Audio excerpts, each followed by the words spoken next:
अस्सलाम वालेकुम dear students. आज का जो टॉपिक हमारा है वो है एलसीएम।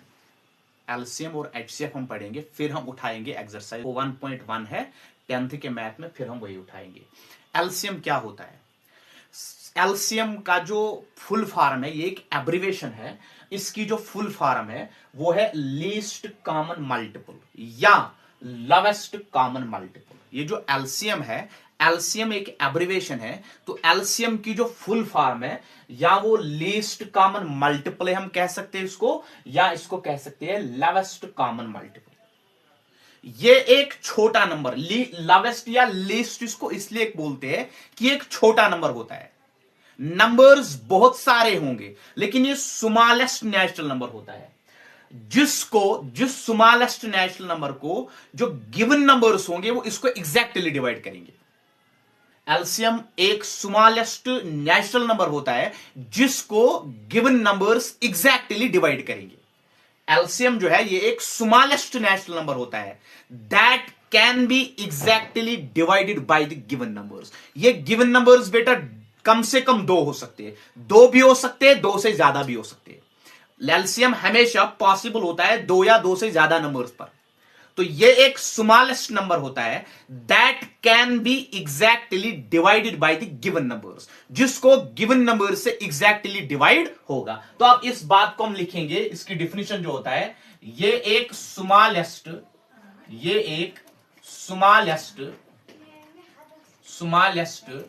नेचुरल नंबर होता है। Smallest natural number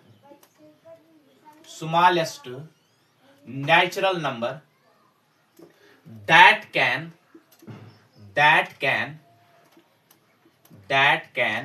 exactly divided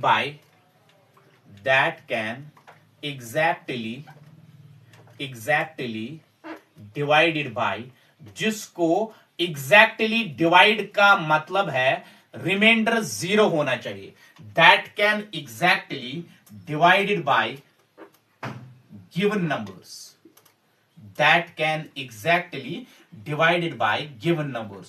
कोई भी नेचुरल नंबर ये एक स्मॉलेस्ट नेचुरल नंबर होता है जिसको एग्जैक्टली डिवाइड होगा किससे?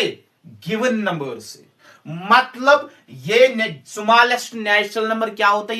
ये असल में ड्यूडियंट बनेगा और जो गिवन नंबर है वो डिवाइजर बनेगा। एलसीएम जो निकलेगा वो स्मॉलेस्ट नेचुरल नंबर जो है वो स्मॉलेस्ट नेचुरल नंबर ड्यूडियंट बनता है और ये गिवन नंबर जो है ये डिवाइजर बनते हैं। ये बेटा आपको याद रखना पड़ेगा कि ये स्मॉलेस्ट नेचुरल नंबर क्या होता है, ये ड्यूडियंट बनता है और जो गिवन नंबर्स है ये क्या बनेंगे? डिवाइजर बनेगा। लेकिन इसमें इंपॉर्टेंट चीज ये है, अगर हमारे पास दो प्राइम नंबर होंगे,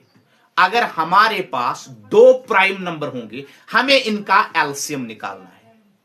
हमारे पास अगर दो प्राइम नंबर होंगे हमें इनका एलसीएम निकालना है। तो मैं लिखूंगा बेटा यहां पे LCM of two prime numbers.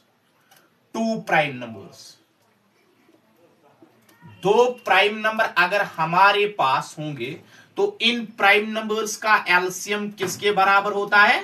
तो वो इनके प्रोडक्ट के बराबर होता है। अगर हम इन प्राइम नंबर्स को डायरेक्टली प्रोडक्ट करेंगे तो हमें एलसीएम मिलेगा। हमें डिवीजन मेथड करने की जरूरत नहीं है एलसीएम को, या हमें प्राइम फैक्टराइजेशन मेथड जरूरत नहीं है कि एलसीएम निकालने का। हम कौन सा मेथड करेंगे? हम डायरेक्टली, अगर दो प्राइम नंबर होंगे इनका एलसीएम निकालना होता है, हमें रूल वगैरह करने की जरूरत नहीं, हम डायरेक्टली इनका प्रोडक्ट करेंगे, we will get their LCM. LCM of two prime numbers is equal to product of given prime numbers।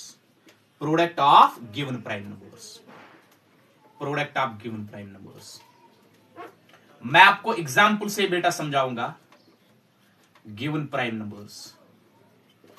तो अगर हमारे पास एलसीएम निकालना होता है, एलसीएम ऑफ किसका? एक प्राइम नंबर है 5, दूसरा प्राइम नंबर है 11। हमें इनका हमें इनका एलसीएम निकालना है। ये भी प्राइम नंबर है, ये भी प्राइम नंबर है, लेकिन दो प्राइम नंबर्स का एलसीएम निकालना है तो यहां पे हम लिख सकते हैं बेटा डायरेक्टली इनका प्रोडक्ट 5 इंटू 11, ये बनेगा 55। हमें मेथड करने की कोई जरूरत नहीं है। जब हमारे पास दो प्राइम नंबर होंगे और इनका मुझे एलसीएम निकालना होता है तो इनका एलसीएम प्रोडक्ट ऑफ दो गिवन नंबर्स के बराबर होता है। उसके बाद एक और इंपॉर्टेंट चीज इसमें ये है, एक और इंपॉर्टेंट चीज जो एलसीएम में है, एक और इंपॉर्टेंट चीज, अगर हमारे पास दो को प्राइम्स होंगे, को प्राइम मतलब दो नंबर्स जिनका एचसीएफ 1 होगा, अगर हमारे पास दो प्राइम नंबर्स होंगे या दो प्राइम नंबर, अगर हम इनको फैक्टर्स निकालेंगे, अगर हम इनको फैक्टर्स निकालेंगे और इनका कॉमन फैक्टर 1 होगा, इसको बेटा इन दो नंबर्स को हम बोल सकते हैं ये को प्राइम्स है। अगर दो को प्राइम्स होंगे, इनका हमें एलसीएम निकालना है, वो भी किसके बराबर होगा, वो भी product of two given numbers के बराबर होगा। जो गिवन नंबर्स होते हैं, जो दो को प्राइम्स होंगे, इनके प्रोडक्ट के बराबर होता है। चाहे दो प्राइम नंबर होंगे या को प्राइम होंगे, तो प्रोडक्ट इन नंबर्स को कीजिए, हमें मिलेगा डायरेक्टली एलसीएम। तो मैं लिखूंगा बेटा यहां पे एलसीएम ऑफ टू को prime numbers, LCM of two को prime numbers is equal to product of given numbers, product of given numbers, product of given numbers, product of given numbers। लेकिन इसमें लिखेंगे बेटा यहां पे, ये अगर हम एग्जांपल से देखेंगे, एलसीएम ऑफ 8, 9, ये को प्राइम्स है। अगर हम इसके भी फैक्टर्स निकालेंगे, इसके भी फैक्टर्स निकालेंगे, तो इसका फैक्टर और इसके फैक्टर में जो कॉमन फैक्टर आएगा वो है 1। तो इन दो नंबर्स को बेटा हम बोलते हैं को प्राइम्स। तो अगर मैं लिखूंगा LCM of two prime numbers, two को primes is equal to their product, product है बेटा 8 इंटू है 9, 8 इंटू 9 किसके बराबर है, 72। इसमें इंपॉर्टेंट चीज ये है, ये जो एलसीएम होता है ये स्मॉलेस्ट नेचुरल नंबर होता है। बहुत सारे नंबर्स नेचुरल नंबर्स जिनको गिवन नंबर से एग्जैक्टली डिवाइड होगा, लेकिन बट हमें चाहिए सिर्फ और सिर्फ स्मॉलेस्ट।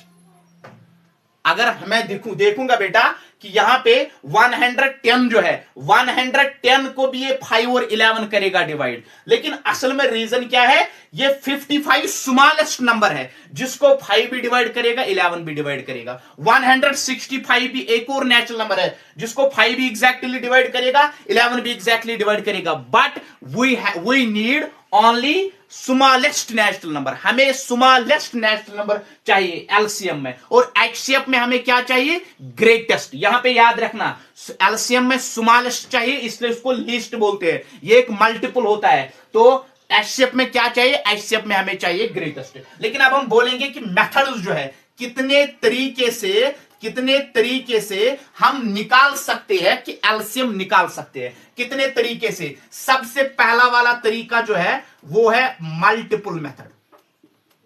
मल्टीपल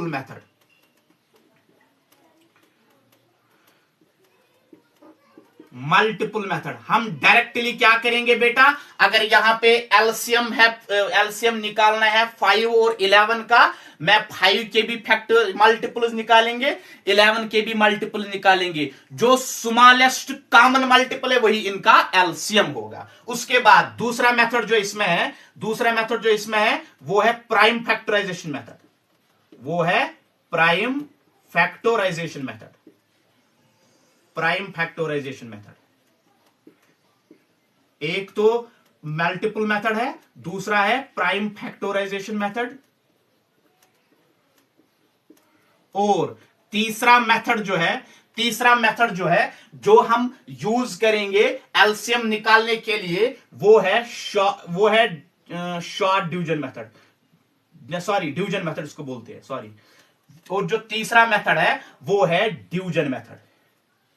इसमें 3 मेथड्स है एलसीएम निकालने के लिए, वो है प्राइम फैक्टराइजेशन एक, मल्टीपल है एक, प्राइम फैक्टराइजेशन है दूसरा, और डिवीजन मेथड है तीसरा मेथड। डिवीजन मेथड जो है वो तीसरा मेथड है। ये हमने लोअर क्लासेस में तीनों मेथड्स पढ़े हैं, हमें उनको और डिटेल में समझाने की कोई जरूरत नहीं है। जब हम एक्सरसाइज करेंगे इस टाइम मैं आपको सिखाऊंगा कौन सा मेथड हमें इजी लगेगा, इन क्वेश्चंस को सॉल्व करने के लिए हम वही मेथड डायरेक्टली यूज कर सकते हैं।